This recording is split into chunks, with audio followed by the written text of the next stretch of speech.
What's up guys? Welcome to the video. So today's, ano ba na yan? April 26. So dapat kahapon magko-compete ako sa PHPL Summer Classic. Kaso nga due to COVID, na-postpone siya. So ayun. So I decided to make a video. This would be a guide to your first powerlifting meet. Okay, so if may mga friends kayong balak mag-compete or may kakilala kayong gustong mag-compete in the future, so for sure ma-reschedule yan later this year. So i-share nyo agad sa kanila tong video na to. Share nyo yung link agad, okay? Panoorin nila.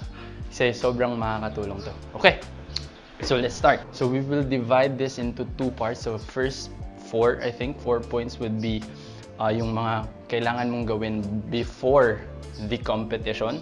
Tapos the last 3 or 4 I think is kailangan mong gawin during the competition. Okay?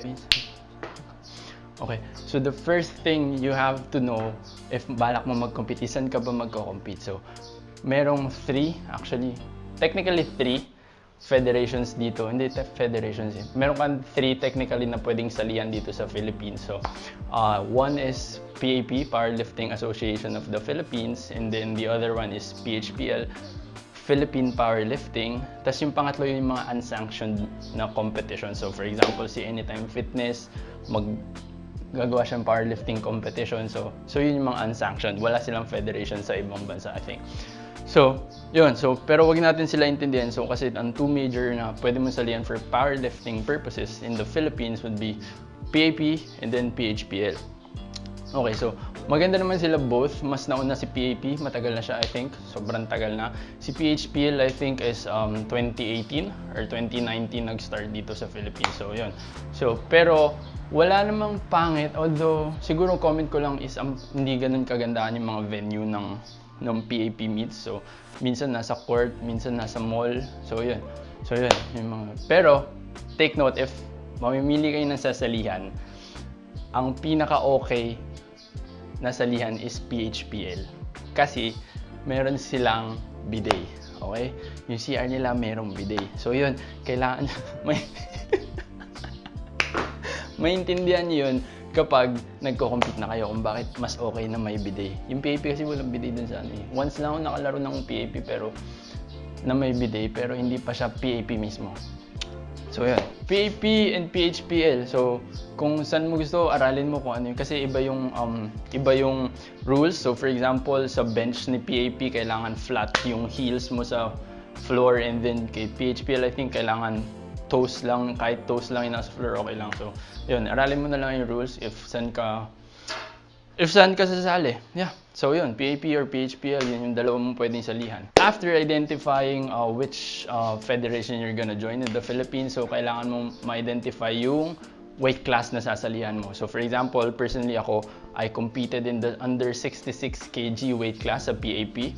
Under 66 kg weight class. Ano ba ibig sabihin nun? So, ibig sabihin nun, so if mag 66.1 kg ka on weigh-in, either umihi ka, jumebs ka, or dumuradura ka, basta maging flat na 66, or kung hindi mo mapababa na 66 flat, mapipilitan ka umangat ng weight class, which is the next weight class is 74. So yun. So dapat alam mo kung anong weight class ka belong before competing. So yun, kailangan alam mo kung saan ka sasali. Tapos kailangan alam mo kung anong weight class ka na bibilong. Okay? So yun. So ako 66 kg weight class, meron 74, merong 60 kg I think sa PHPL. Iba yung weight class ni PAP kay PHPL, okay? Meron 66 dito, 74 dito, meron 67.5. Tas may 75, so yun. So, kailangan alamin mo rin if alam mo kung saan ka sasali. So, yeah. So, kailangan alam mo kung anong weight class sasalihan mo. Yeah. Yun. So, alam mo kung saan ka sasali, tas alam mo kung ano yung weight class mo. The next thing will be how long. So, you have to give yourself enough time to prepare for a powerlifting competition. So, ang tawag nila dun is peaking for a meet. So, peaking for a meet, ibig sabihin, you will be at your strongest on the competition day itself. So, from weakest to strongest. Ganun yung pagkakaintindi ko sa peaking. So, gaano katagal ba? Well, personally, nung una ako nag-compete, I prepared for 6 weeks. Pero I would advise beginner lifters siguro mga at least 12 weeks. So usually man yung mga programs for powerlifting competitions is between 8, 12, and 16 weeks. So either of the three would be good. So kailangan meron ka enough time to prepare. Alam mo na kung saan ka sasali, alam mo na kung anong weight class mo, may enough time ka na to prepare. The next thing would be prepare the essentials. So papalapit na yung meet day. So prepare mo na yung mga kailangan mo. Wait lang, kukunin ko lang yung mga gamit. Yep. Yes, sir! Kailangan, so for example, this would be one day out. So, for example, bukas na yung weigh-in mo.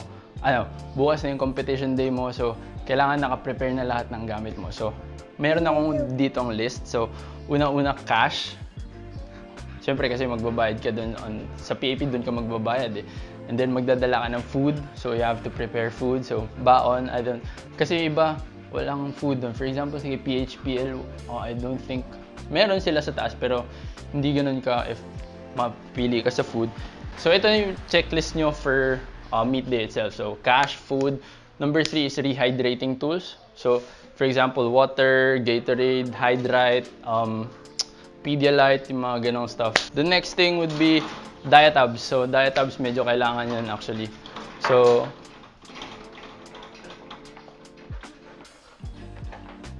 diatabs. So that's the next thing, kailangan niya siya. Medyo kasi sa mga mag-water cut, baka masira yung chan. So ako personally nag-diatabs ako agad. So yun.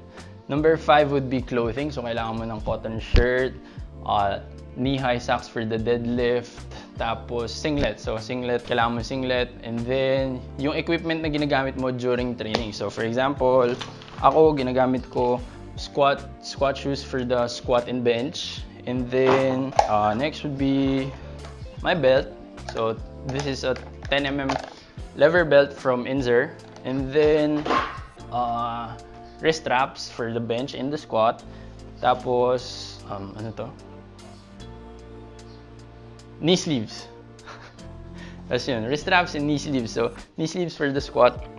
So yun, basta kung anong ginagamit mo during prep mo, yun lang yung gamitin mo para hindi ka nabibigla during meet day. Cash, food, rehydrating tools, diatabs, clothing, equipment, and then kailangan mo yung attempt selection. So attempt selection mo, kailangan prepared ka eh. So what I do is, meron akong for when I'm feeling weak, then medyo okay, tas medyo aggressive attempts. So yun. So kailangan mo prepared ka para hindi ka na mag-iisip during meet day. So alam mo na kung ano yung magiging attempt selection mo during meet day. So yeah.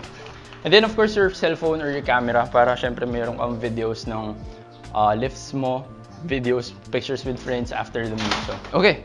So alam mo na kung saan ka sasali, alam mo na yung weight class mo, meron ka na enough time to prepare, na-prepare mo na rin yung mga kailangan mo during meet day. So doon na tayo sa second part, yung during meet day itself. Yeah! Okay, so during meet day itself. So ano ba yun? So kasi sa PAP, 2-hour weigh-in siya. So 2-hour weigh-in, so for example 10 AM yung start ng lifting nyo, and then 8 AM yung weigh-ins kayo. Unlike sa PHPL 24-hour weigh-in. So for example, Saturday yung competition nyo, Friday kayo mag-weigh-in. So mas okay, well for me personally, mas okay syempre yung 24-hour weigh-ins. Pero mas I don't know, depende sa inyo kung under the weight class naman kayo, hindi kayo nagka-cut. Mas okay din naman yung 2-hour weigh-in. So yun lang. So after yung weigh-ins, sasabit nyo na yung attempt selection nyo, yung openers. So yeah. So after weigh-ins, pagka submit nyo na attempt selection nyo, ano pa yung next? So weigh-ins, attempt selection. Then ang next nyo is warm-ups na. So sa warm-ups, medyo for both federations, hindi naman ganun ka ganda yung warm-up area nila. So actually, medyo masikip, kulang sa equipment, and then yun. Medyo agaw-agawan sa weigh-ins, may mga mababait naman. So dikit ka lang doon sa mga mababait na kasabayan. Or if may friends kang kasabay mag-compete, dikit ka lang sa kanila kasi medyo may iba doon, medyo may mga alam mo na. After ng warm-ups, isa-isa na yan tatawagin. So the bar is loaded na. So ito na, competition time na. So paano ba yun? Paano ba ina-identify kung sino mauna, sino mahuli? So for example, si lifter A may opener na 100 kg sa squat, si lifter B may opener na 105 kg sa squat, and then si lifter C is 110 kg sa squat. So ang unahin is yung the lightest opener up to the heaviest. So mauna si lifter A, and then followed by lifter B, and then followed by lifter C. So yun yung first attempts nyo. For the second attempts, for example, mag-increase si lifter A na gusto niya 120 kg sa squat, si lifter B 120 kg sa squat, and then si lifter C 125 kg. So sunod-sunod pa rin sila. And then come third attempt, so yun yung second attempts. And then third attempt, so kunyari gagawin ni lifter A, gusto niya 130, si lifter B 125 lang, si lifter C 125 lang din. So malilipat si lifter A sa dulo. So hindi siya, for example, ikaw na una for all the 3 attempts. So yun, yung ganun yung mangyayari. So squat, bench, and then deadlift. Okay? So first attempts, lahat squat, then second attempts, and then third attempts. Okay, also, in competition, merong mga commands. So, i-explain ko na rin yung commands. So, dapat to actually alam mo na during prep mo. So, may papakita akong video, lalabas siya dito. So, sa commands, okay, so for example, okay, nakikita nyo, ayan, nakataas yung kamay ng referee. So, sa competition din, 3 yung head referee. So yun, antayin ka niyang maging completely settled, so motionless na yung bar, tapos bababa niya, squat, sabihin niya. So yun yung first command mo, squat. So pag squat mo, angat mo, sabihin niya, rack. So yun yung 2 commands sa squat. So squat, and then rack. Sa bench, there are 3 commands. So for example, okay, let me just get the video. So, andyan ulit yung head referee, tapos may 2 referee sa gilid. So, wait lang, ipopause ko lang. Antayin nung head referee yung 2 referee, titignan nila. Alam ko yung 2 referee sa gilid, titignan yung feet mo and then yung puwet mo kung naka-flat sa bench. So, pag nag-go signal na yung 2 referee, tatawagan ka na ng head referee na start. So, ibababa mo na yung bench.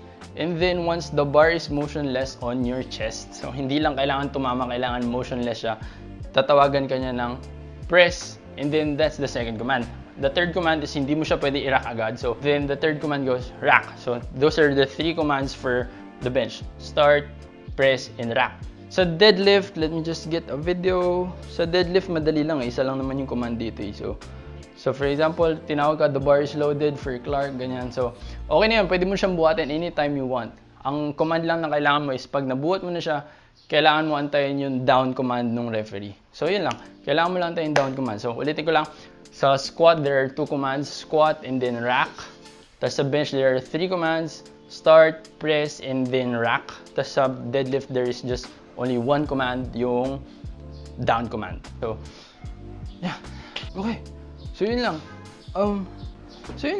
The last thing be tips for first timer siguro merong rule of thumb na don't cut weight for your first meet. Kasi lahat naman yan, meet, puta, teka lang. So, lahat naman yan meet PRs, lalo na yung first time mo. So, yeah, huwag ka na mag-cut ng weight eh. Ang importante lang mag-enjoy ka. And then, yan. Don't cut weight, have fun, and then compete ka agad. Marami kasing nagsasabi, kailan ba ako pwede mag-compete? Kailan ba yung medyo malakas na for competition? So, ako personally, back in 2016, naya na ako ng friend ko mag-compete. Pero feeling ko ang hina ko pa. Pero looking back, dapat nag-compete na ako before. Kasi sobrang saya niya actually. After mo mag-compete, gusto mo ulit mag-compete agad. Compete ka agad. As long as you can lift an empty bar, I think, pwede ka naman mag-compete. 20 kg yung bar. So, if kaya mo mag 20 kg sa squat, bench, and deadlift, mag-compete ka agad. Okay na yun. Mag-compete ka lang agad. So yun, hindi ko alam kung naintindihan nyo ba yung mga pinag-isasabi ko daw. Pero I hope nakatulong to lalo na sa mga nagpa-plan mag-compete, first time competitors. Lalo na this time kasi this weekend dapat yung PHPL and I think the next weekend yung PAP competition. So most likely re-reschedule nila later this year. So if you're planning to compete or gusto mo talagang mag-compete, at least ito may reference ka. Mga kailangan mong list. Nandun naman kanina yung list, mga kailangan mong gamit and all, yung commands and all. So yun. Sana nakatulong. I hope you enjoyed the video. So if you like this kind of videos, so please like, comment down below, and then don't forget to subscribe. So yeah, bye. See you in the next video.